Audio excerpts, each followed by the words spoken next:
We've been waiting a long time for this one, the DCS A-18C Hornet, in development by Bell Simtech and Eagle Dynamics.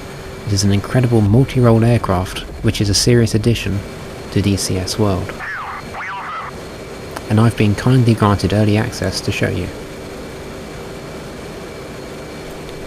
A considerable amount of work and attention to detail has gone into this module, from wing flex, mechanical components, rain, and even the air vents inside the cockpit. And speaking of the cockpit, just look at it. Carefully made up, feeling very worn. It looks beautiful, especially in VR. Everything is modelled in 3D and pops out and looks great. And yes, you can hide the joystick if that's getting in your way. And that attention to detail is also extended to the sound effects.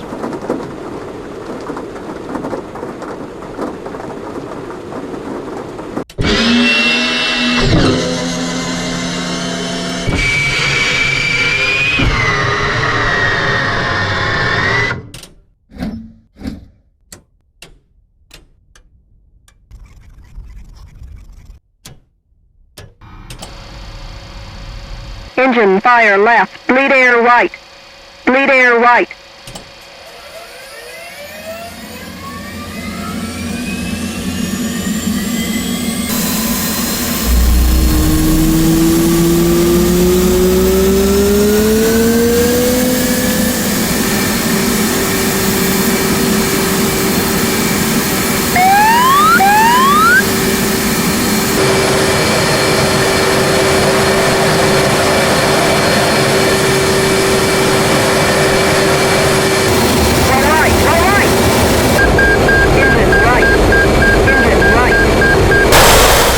The Hornet is the most modern jet we've seen in DCS yet, and it shows.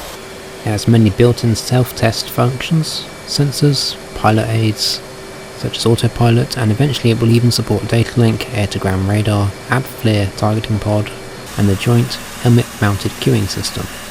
The cockpit itself is full of displays, with 3 in total, with a wide range of functions including the radar, fuel, mapping, stores management, and flight control system.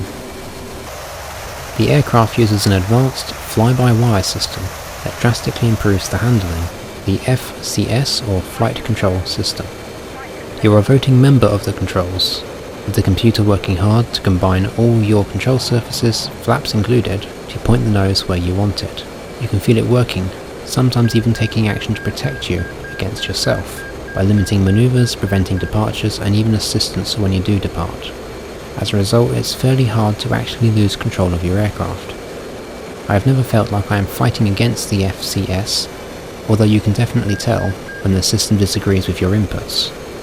The aircraft feels very coordinated and quick to respond, even stable at low speeds when you inevitably pull too many Gs and bleed off your airspeed.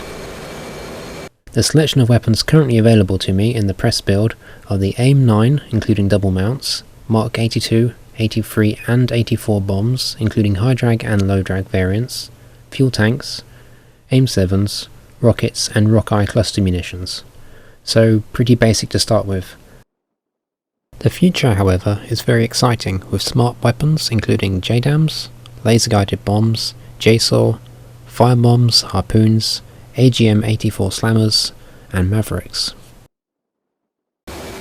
The Hornet Countermeasures system includes a built-in ECM that can automatically jam threat radars and 120 spaces for flares or chaff, allowing for up to 60 flares or 120 chaff bundles, flares taking up twice the room of a chaff bundle. The default loadout is 60 chaff and 30 flares. Picking out the correct combination of countermeasures will always result in concessions being made in favour of one or the other. The countermeasure boxes themselves are located underneath the engines in the rough centre of the aircraft. You can select and save up to 5 countermeasure release programs with support for manual, automatic and semi-automatic selection modes. Or you can bypass them to release single chaff bundle or single flares. Later into the development, we can expect Gen X expendables and even decoy missiles to be added. Unfortunately, the Hornet drinks fuel, and has a small internal fuel capacity, resulting in a limited combat radius without support, so get used to hooking up to a tanker and restricting your afterburner usage, especially if you want to save your pylons for weapons. I personally see this as a great addition for mission makers. As carriers often operate further away from the target area, you will need to plan ahead the logistics of your flight, including tanker placement and fuel budgeting, adding an often missed dimension to flight planning. The actual process of air refuelling in the Hornet is a pleasant one. The FCS cooperates with you nicely, making it an easier task. And since the fuel probe is right on the nose, it is very easy to line yourself up with the basket. Taking extra fuel tanks instead can be a significant sacrifice with only 4 pylons capable of loading air-to-ground weapons. This means you'll always be experimenting with your loadout options, potentially using asymmetric loadouts. This will become especially true as the AdFlare and additional smart weapons start getting added to the module. Once you do get into air combat, you'll discover just how quick a lightweight Hornet can turn. It's a serious dogfighter, with incredible nose point ability. Even at low speeds, you'll be able to rely on making snapshots with high angles of attack. It's incredibly responsive to changes of direction and great fun to throw around. And whilst it lacks endurance, it has the power to end a fight very quickly once it gets within visual range. When laden, however, you need to be very careful with energy management and maintain corner speed. Otherwise you can find yourself slow to accelerate and struggle to remain competitive.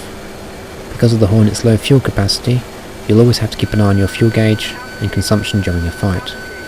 If you find yourself drawn into a prolonged fight, it can be very easy to run out of fuel before you make it home.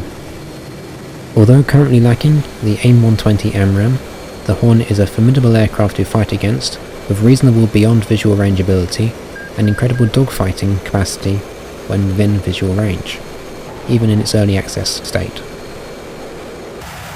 For ground attack, however, the Hornet is currently quite limited. It's only got dumb weapons to begin with, and whilst you can carry a healthy payload, with accurate bombing modes, you'll be longing for smart weapons to be added if you're heavily invested in ground attacking.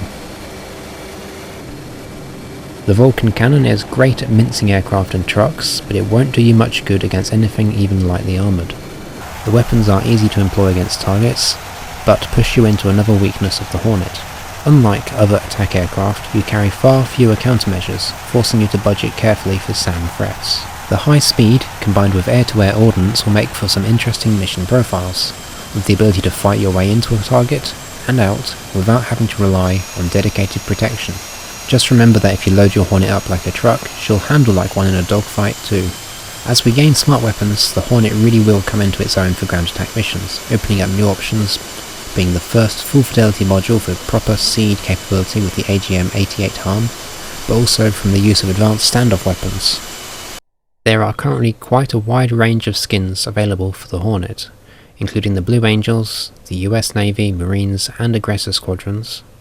Additionally, there are skins for Kuwait, Finland, Switzerland and even a few fictional skins for the UK and Russia. Unfortunately, countries such as Australia, Canada, Malaysia and Spain do not currently have skins available to them despite operating Hornets. I imagine that some of these will be added by the official dev team, and those that don't, you can almost be certain, will be added on by community skin makers later on. And naturally, you can't talk about the Hornet without the small matter of carrier operations. Taxiing on the deck is easy with the addition of folded wings and high gain nosewheel steering. In fact, it can be quite unnerving, as the nosewheel landing gear is in fact beneath the pilot, allowing you to put the nose a significant distance overboard when turning about. Taking off is simple. Run up the engines, let go of the stick, and let the catapult do the rest. The FCS even automatically pulls up as you leave the catapult. Landings on the other hand are a tricky one. Throttle control is king here. It's very easy to get too fast or too slow, ending up oscillating on your approach. As you might expect, this is something that will take quite a bit of practice to get reliable at landing. The actual impact of landing is well modelled, including the aircraft bucking and rolling if you land unevenly. In fact, if you land too early, or hit the deck too hard, it is entirely possible for the hook to bounce off the deck and over the wires that you're trying to catch. Because the tolerances for landing are quite small, you will need to get it right quickly, or you can find yourself out of fuel or forced to visit a tanker to top up before you try again.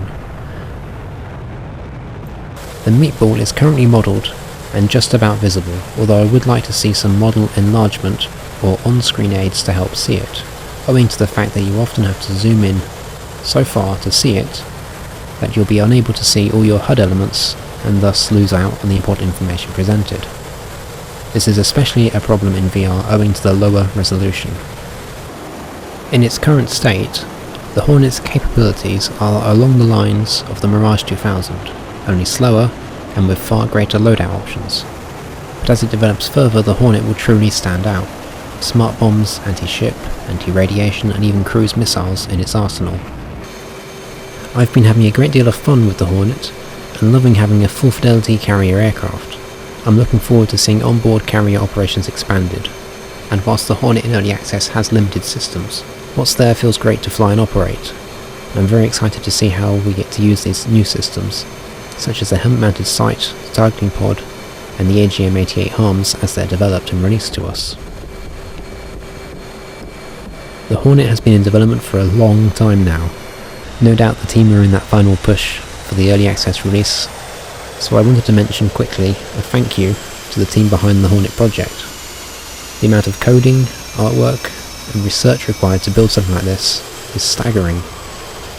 And whilst we in the community can find it easy to forget that and get caught up in the fear of delays and features changing or being incomplete, it's worth remembering just how insane it is that we have access to such a high fidelity simulation of a modern combat aircraft. So to the people of Eagle Dynamics and Belsim Tech, thank you for your dedication. And lastly, thank you for watching.